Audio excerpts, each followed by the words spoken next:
Good morning students, welcome to next video, lecture 1, class 6, subject biology. Chapter हम लोग 8 chapter start कर रहे हैं। तो इस 8 चैप्टर से जो है इसका नाम है, चैप्टर्स का नेम देखेंगे सबसे पहले habitats of living things. Living things मतलब कि जो सजीव प्राणी हैं उनके सजीव प्राणी का वास स्थान, उसका वास स्थान जहाँ हुआ रहता है, इसके बारे में हम लोग को इस चैप्टर में स्टडी करना है, अध्ययन करना है। जिसमें हम लोग फर्स्ट लेक्चर देख रहे हैं और इसमें कुछ टॉपिक्स है, जिस टॉपिक्स को देखेंगे कौन कौन से टॉपिक्स को इस चैप्टर में पढ़ना है। तो सबसे पहले देखेंगे वेराइटी ऑफ हैबिटेट्स। वास स्थान जो होता है वो कितने तरह का होता है, उसका वेराइटी कैसा होता है। नेक्स्ट में देखेंगे एडेप्टेशन इन प्लांट्स, और एडेप्टेशन इन प्लांट्स में कौन कौन से टॉपिक्स आते हैं उसको देखेंगे। तो हाइड्रोफाइट्स, मेसोफाइट्स, एक्सट्रोफाइट्स, हेलोफाइट्स, ये 4 मुख्य टॉपिक्स हैं जो एडेप्टेशन इन प्लांट्स में आते हैं। और एडेप्टेशन इन एनिमल्स में भी 4 टॉपिक्स हैं जो यहाँ दिया हुआ है, इसको देखेंगे। Aquatic animals, amphibians animals, desert animals, mountain animals. मतलब कि कितने तरह के एनिमल्स होते हैं जिनका अलग अलग वास स्थान होता है। तो देखेंगे एक्वाटिक होता है, एम्फीबियंस होता है, डिजर्ट होता है, माउंटेन्स होता है। अब हम सबसे पहले चैप्टर शुरू करते हैं, और चैप्टर शुरू करने पर देखते हैं सबसे पहला जो टॉपिक्स है वेराइटी ऑफ हैबिटेट्स, इसके बारे में चर्चा करते हैं। तो देखते हैं कि इस वर्ल्ड जो होता है, पूरे वर्ल्ड जो है, वर्ल्ड में लगभग 8 करोड़ स्पेसीज है। कितने करोड़ स्पेसीज है? तो 8 करोड़। इसमें क्या है देखेंगे, it is a believed that our earth support over 8 crore species of living organism.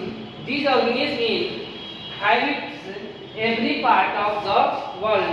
तो हम देखते हैं कि यह जो 8 करोड़ ऑर्गेनिज्म है वह हमारा जो वर्ल्ड है उसके प्रत्येक पार्ट्स में रहते हैं, वो अलग अलग पार्ट्स रहते हैं, उनका अलग अलग हैबिटेट है। ये सारे चीज हम वहाँ पे देखते हैं, और सबके रहने के लिए वहाँ जो उसकी जरूरी वस्तु है, living organism require air, food, water, shelter and place to raise their youngs. और मतलब कि उनके रहने के लिए जितने भी फेवरेबल कंडीशन है या जितनी भी रिक्वायर्ड थिंग्स है, वस्तु है, रिक्वायर्ड मटेरियल्स जो है वह वहाँ मौजूद रहता है, तब जाके वो अपने आप को वहाँ सर्वाइव कर पाता है।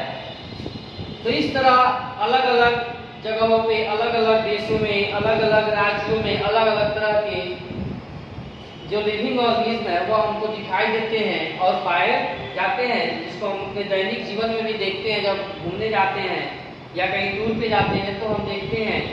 अब देखते हैं द नेचुरल सराउंडिंग। यहाँ देखते हैं स्टूडेंट नेक्स्ट में, the natural surrounding from where the living organism obtain all these things is called their habitat. मतलब कि वैसा स्थान, वैसा प्राकृतिक, नेचुरल सराउंडिंग का मतलब होता है प्राकृतिक का वैसा दिया हुआ वैसा स्थान समझिए जहाँ पे लिविंग ऑर्गेनिज्म के रहने के लिए सभी जो वस्तु है, रिक्वायरमेंट है उसकी, वो सारे चीज वहाँ पे रहता है।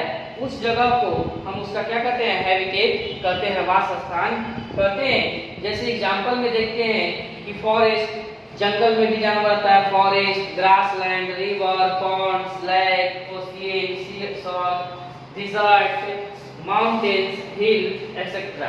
तो यह जो हम अब देखे हैं, आपको हैबिटेट्स देखे हैं, तो इस हैबिटेट्स के आधार पे एनिमल्स जो होता है या जो ऑर्गेनिज्म है, ऑर्गेनिज्म को 2 ग्रुप में बांटा गया है।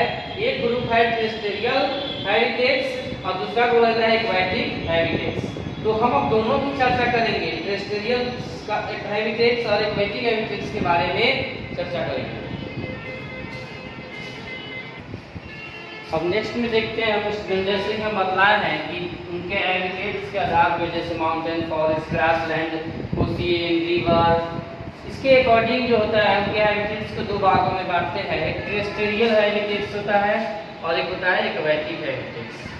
टेरेस्ट्रियल का मतलब होता है कि जो जीव स्थल पे रहता है, जमीन पे रहता है। जैसे यहाँ देखते हैं terrestrial habitats which are land based.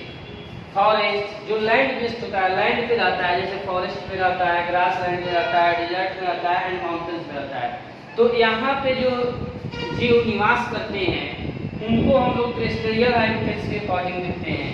उनका टेरेस्ट्रियल हैबिटेट्स का मतलब उनका वास स्थान क्या होता है, उसको हम बोल सकते हैं कि स्थलीय जीव है वह। अब एक्वेटिक जो होता है, एक्वेटिक हैबिटेट्स होता है विच आर वाटर बेस्ड, यह वाटर बेस्ड जीव होते हैं जो पानी में रहते हैं, जलीय जीव जिसको बोलते हैं।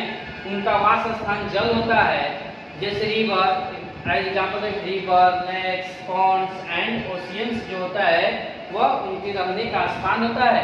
अब देखते हैं आप नेक्स्ट एडेप्टेशन क्या है, तो देखते हैं कि एनी कैरेक्टरिस्टिक्स इंटरनल या external that help in the survival of living organism is called adaptation.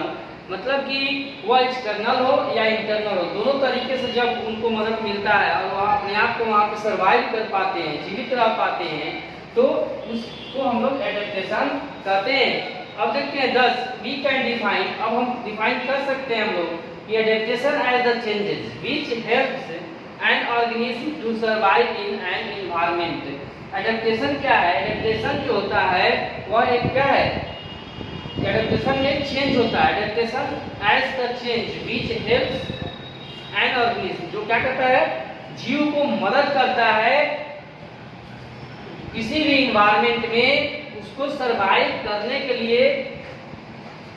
उनमें स्पेशल फीचर्स भी होता है, अलग अलग जीव में जो होते हैं, अलग अलग ऑर्गेनिज्म जो होते हैं उनमें अलग अलग फीचर्स भी होता है, जिसके कारण वो अपने आप को वहाँ पे एडॉप्ट कर पाते हैं।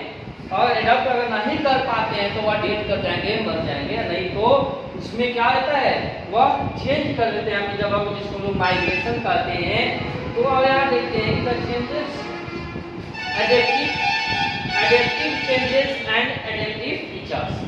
तो देखिए इसमें क्या कहता है, तो यहाँ हम देखते हैं कि the changes in the characteristic of living organism developing over a period of time and enabling them to survive in a particular environment are called adaptive feature। तो इसमें देखते हैं कि the changes in characteristic, उसका जो characteristic होता है उनमें क्या होता है, चेंजेस होता है किसके, लिविंग ऑर्गेनिज्म जो होते हैं उनके, developing over a period of time, मतलब एक समय अंतराल को इसमें बदलाव होता है जो क्या करता है, उसको सर्वाइव करने के लायक पार्टिकुलर एनवायरनमेंट में बनाता है, उसके बॉडी को उनके अनुसार डालता है और वो अपने आप को सर्वाइव करते हैं, तो जिसको हम लोग एडेप्टिव फीचर्स कहते हैं या एडेप्टिव चेंजेस कहते हैं। तो इस तरह हम यह देखिए। अब नेक्स्ट टॉपिक देखेंगे एडेप्टेशन इन प्लांट्स। प्लांट्स में एडेप्टेशन कैसे होता है और वन बाय वन एक एक टॉपिक आप देखते जाइएगा।